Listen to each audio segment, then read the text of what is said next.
So, this is As You Pitch, my little elevator pitch game where you guys have to pitch your versions of The Princess Bride to the rest of us. And at the end, we're going to vote to decide whose was the most creative or apt for 2020. I reckon it's the perfect film. You've got to convince me otherwise. So you've got your chance to pitch the film, retelling it, whether that's through genre, tone, mood, setting, or the overall message of the film. And as I said, at the end, we all vote and decide who is the best one. And audience at home, you can let us know whose you think is the best one as well. I'll give you a little example. For mine, I would love to retell The Princess Bride as an episode of Sesame Street. Because I think that there's a lot of lessons you could teach using the Sesame Street characters. Mainly about how sometimes life doesn't go the way you expect. And how sometimes, when you're young, you can't really comprehend that. And you struggle to think, why hasn't this gone the way I want it to go? The book kind of teaches you that. Well, the film teaches you that. About Buttercup marrying Humperdinck. Or, how people nowadays need to wear masks because Wesley thought it was going to be all the rage in the future.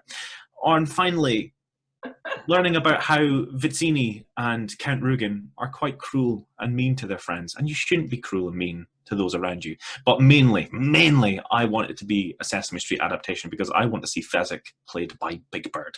That is my example pitch. So, that would be amazing. Over to you all. Let us start with our guest, Emma. Ooh, okay, I actually wrote some stuff down, so I will get to my handy notebook. I have written it as if it was set in a COVID world. So, everything the exact same until the fight, basically.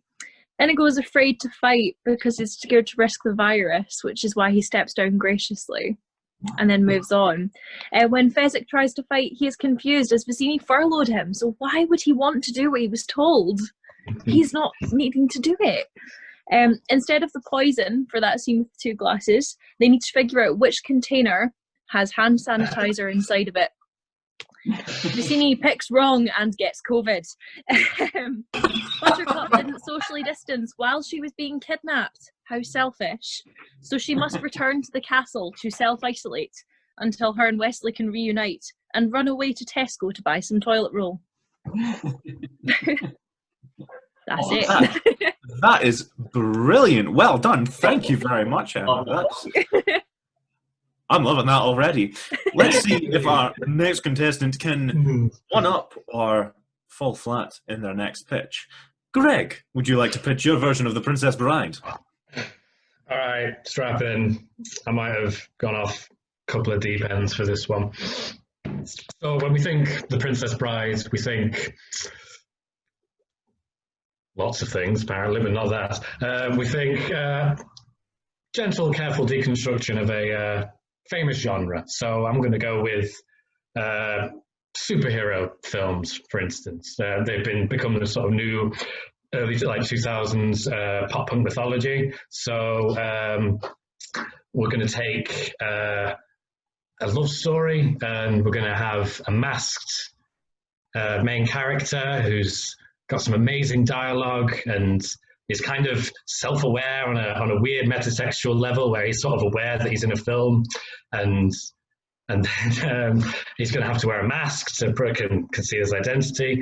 And I've got to just very quickly check on my notes. At one point, he dies, but he comes back. So it's this unkillable masked sword fighter with lots of quips, and eventually, it's going to obviously unfold after this ridiculous action-filled display. It is at its core a very sweet and nuanced love story. And I'm pitching Deadpool. I'm pitching you Deadpool right now.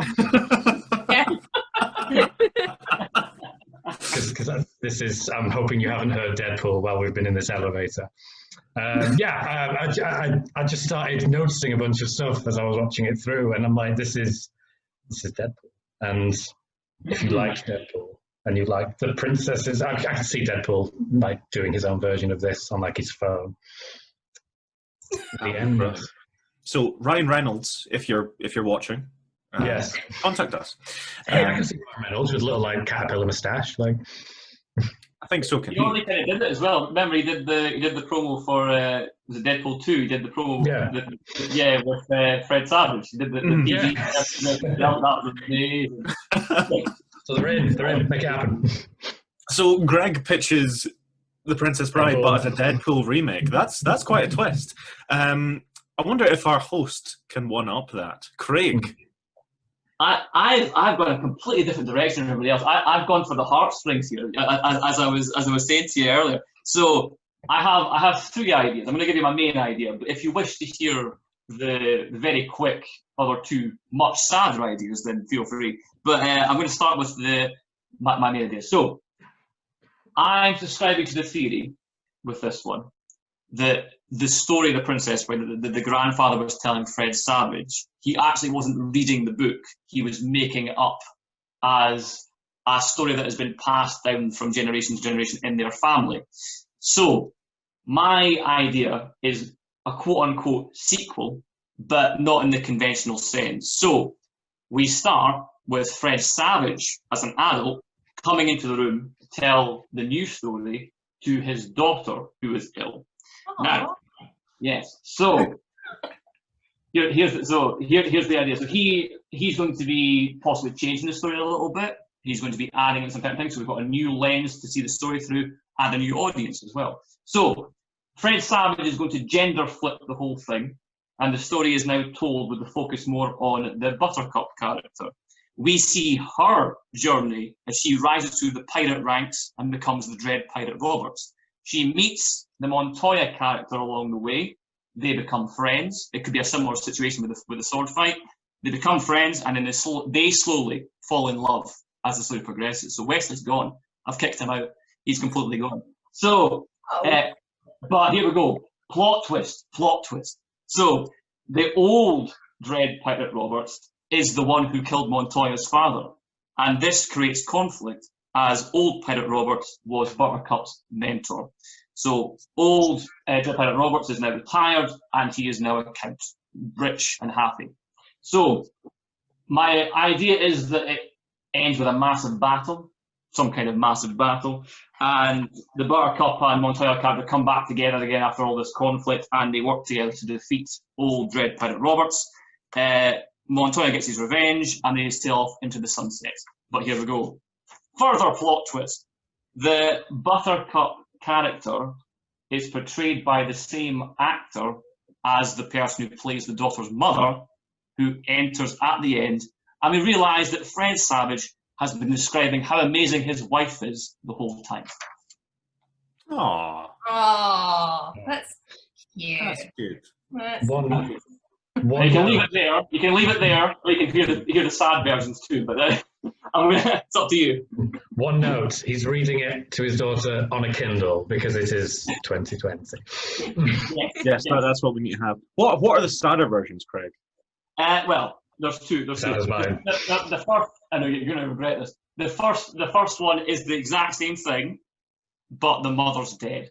And this yes, I'm sorry. And actually, the story is about the Fred Savage character helping his daughter through the whole thing and telling him about his mother, telling her about her mother through this fantasy story, fairy tale story.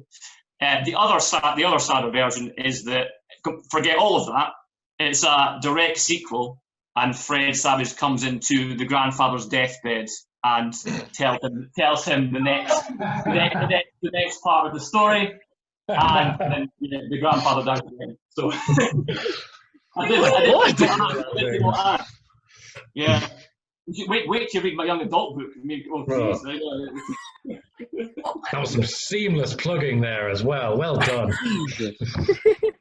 Well, with that morbid pitch, let's hope Remember Sasha the first can... one. Remember the first We'll one. count the final date. We'll only count the first one. Sasha, what is our fourth and final pitch for this game? Well, I'm really crap at pitches, so I was just like, this is stuff I want now. And also, I think, I don't know, I've kind of maybe taken it a bit too literal because I've used all the same characters. And I wouldn't really change too much about it, except that I want more sword fights because we need more sword fights. I want the bride to, like, so when she thinks Wesley's dead, I want her to use her emotions in a good way, and actually, like, well, not a good way, but like for revenge. So she seeks out Montoya, and he teaches her how to sword fight so she can go after Roberts. And then kind of along the way, she meets, is it Fizzini and Fezzik, sorry. And she meets them, so it's kind of like a wee Three Amigos thing, helping her along the way. And then I kind of also want to see a wee bit of a meanwhile, and we see that, yeah, Wesley is alive, and we kind of watch him being taught by the pirate Roberts. What else did I have in mind?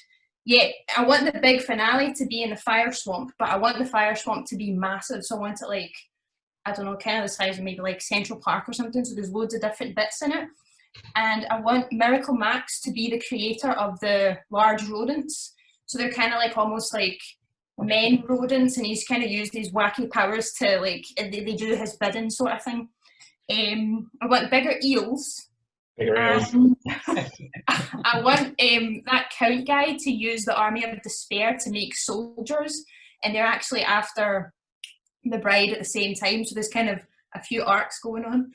And I think that's pretty much it, because I wasn't exactly sure how it's going to all turn out and pan out, but someone can write that for me if they like. But that's the kind of ideas that I've got in there. So get mine, pick mine.